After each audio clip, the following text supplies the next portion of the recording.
Fala pessoal, professor Maurício aqui novamente. A gente vai gravar aí o terceiro exercício de tensões térmicas, tá? Então, é um exercício que eu tirei lá do livro do Beer Johnson. Vamos dar uma olhada aqui no exercício. Então, o exercício que eu peguei foi o exercício 2.47. Eu vou dar uma lida aqui com vocês, discutir alguns conceitos e aí na sequência a gente já resolve, tá? Então, olha só.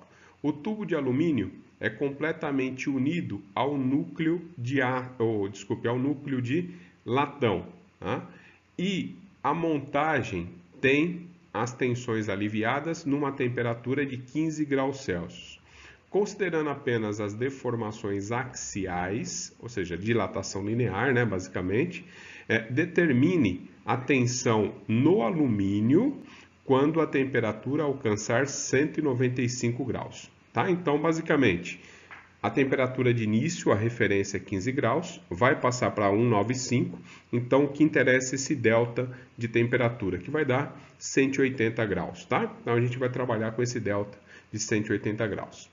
Antes de começar a resolver o exercício, ele é bem parecido aí com os outros, né? Mas ele tem um conceito bem interessante aqui que a gente tem que ficar atento para conseguir chegar aí no resultado final. Então, olha só, né? Lembra lá que o ΔL provocado pela temperatura, ele é calculado por alfa ΔT vezes L.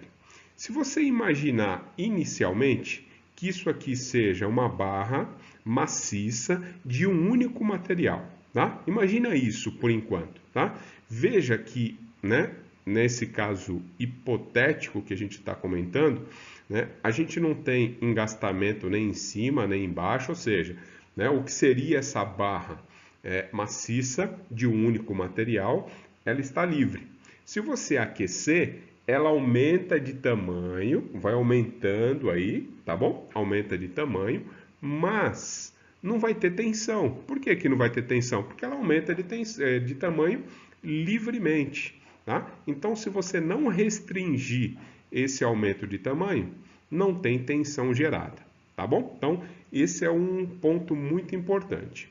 Muito bem, a nossa estrutura ela não é um único material. Ele fala que tem esse tubo, que é de alumínio, e o núcleo, né, ou seja, a parte de dentro é de latão. Então, você tem dois materiais. Eu deixei eles separados, né? Então, o núcleo aqui é amarelinho de latão e esse cinza aqui representando o alumínio.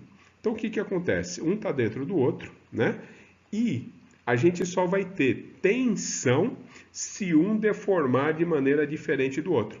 Se os dois tivessem o mesmo alfa, olhando aqui para essa equação, o ΔL, devido à temperatura, seria igual para os dois e ninguém tensiona ninguém. Mas, dá uma olhada aqui, ó. O latão tem um alfa de 20,9. O alumínio tem um alfa de 23,6. Então, o alumínio, o alfa é maior. Alfa maior significa que dilata mais. Tá? Então, o que está acontecendo? O alumínio tenta aumentar mais do que o latão. Mas isso não é possível, né? Por quê? Porque os dois vão ter que dilatar igual, eles estão presos. Mas o alumínio tenta aumentar, né? Ou seja, ser maior. O que ele está fazendo com o latão? Ele está puxando, tracionando o latão. Por outro lado, o que o latão faz com o alumínio? Ele puxa de volta. Né? Então, o que acontece na prática? Né? Então, você tem uma tração no latão e você tem uma compressão no alumínio. E esse é o conceito fundamental desse exercício. Quando a gente for resolver, a gente vai ter que considerar essa força sendo de tração e essa força sendo de compressão, porque é essa briga, né, essa diferença que vai poder gerar as tensões que o exercício está pedindo para a gente calcular, tá bom? Então, muito atento aí nesse conceito para não esquecer do sinal positivo para o latão, por conta da tração, e negativo para o alumínio, no caso da compressão. No mais, é tudo igual, ó. Dá uma olhada aqui na sequência. Então, olha só, né? O que a gente tem? A gente tem que o delta do alumínio tem que ser igual ao delta do latão, ou seja, eles estão perfeitamente unidos conforme o exercício comentou, né? Como que a gente calcula o delta do alumínio? É o delta de temperatura mais o delta L de força. Essa força só surge porque tem aquela briga que a gente acabou de comentar com vocês. Um puxando para um lado, outro puxando para o outro, tá bom? Então só surge isso por conta dessa diferença. O ΔL do latão, calculado dessa maneira, e aí o ΔL de temperatura, alfa ΔT vezes L, e o ΔL devido à força, PL sobre AE. Então a gente vai substituir, montar a relação, né? Nesse caso eu vou escrever que o delta do alumínio é igual ao delta do latão, né? Eles não vão, a gente não vai ter aquela restrição ΔL zero, né? Eles vão ter ΔL, por quê? Porque está livre, tá? Ela não está aprendendo em nada. Mas eu sei que o ΔL de um tem que ser igual ao ΔL do outro, porque eles deformam por igual, tá? Então escrevi um pouquinho diferente dos outros dois exercícios que a gente já fez aqui com vocês, tá? Então, vamos substituir esses valores e ver quanto que dá a força. Então, a gente vai substituir aqui, né? Deixei aqui a figura só para a gente não esquecer, né? Então, o alumínio, que é o cinza, ele sofre compressão. Então, eu montei a equação aqui com esse sinal negativo. O latão, que está desse lado, né? É esse perfil aqui. Tração, deixei a força P positiva, tá? No mais, os outros dados são, né? Para o alumínio, a gente tem 23,6 o alfa, 180 que eu havia comentado que é o delta de temperatura, L é o comprimento, né? Aqui da barra, tá? Ele não deu o valor de L, mas vocês vão perceber que não vai ser necessário, tá? Então, eu deixei L aqui, ó. Mais a parte de força. Então, esse aqui é negativo por conta da compressão. L é o comprimento da barra. A área, né, para o alumínio, né, percebo que você tem um diâmetro de 60 externo e o diâmetro interno. Então, o alumínio você considera sendo um tubo.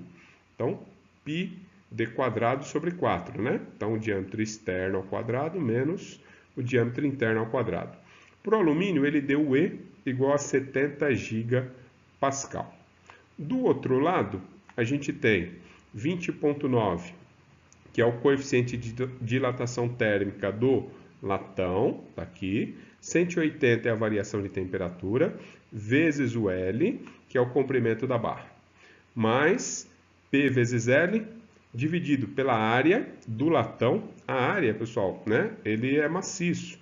Então, o diâmetro dele aqui seria o diâmetro interno do alumínio, né? 25 milímetros. E o módulo de elasticidade, ele deu 105 gigapascal, tá? Na hora que você isola a força P, desculpe, antes de isolar a força P, o que eu havia comentado aqui, esqueci de concretizar, né? Eu falei que não precisaria do valor L, né? Por conta disso, a gente tem essa igualdade, aparece L em todos os termos, tá? Aparece o L em todos os termos, você cancela, não precisa ter o valor numérico fechado para conseguir fazer essa conta, tá? E agora sim, você substitui isola a força P, e a força P deu 19,05 kN, tá? Cheguei nesse valor, e esse valor é igual, né, em módulo para essa barra e igual para essa outra. Então, essa força de 19 kN para a barra de latão indica tração. Essa mesma força para o tubo de alumínio, né, representa a compressão nesse tubo de alumínio, tá bom? Então, em módulo, as forças são as mesmas. Então, com essa força é que a gente vai conseguir calcular aí o que o exercício pediu aqui no próximo slide. Vamos lá. Então, aqui, ó, resgatei a força e aqui eu vou substituir, né? Ou vou usar essa força substituindo na equação da tensão, ou seja, força dividido por área. No caso, para o alumínio, foi o que ele pediu, tá? Então, a área do alumínio, ó, né, é aquela área do tubo, 60 quadrado menos 25 quadrado, vezes π sobre 4, e a força, né, essa força aqui de compressão, né, para o alumínio é de compressão, é com um valor aqui de menos 8,15 15 megapascal. Tá bom? Então, primeiro calculamos a força, tomando esse cuidado aqui, ó, uma barra tração, outra compressão, por conta dessa briga aí, né, entre aspas, entre os dois materiais, tá bom? Então, bem conceitual o exercício, bem interessante, tá? Se tiver alguma dúvida, vocês procurem a gente aí, por favor, tá bom? Então, até mais aí, até os próximos.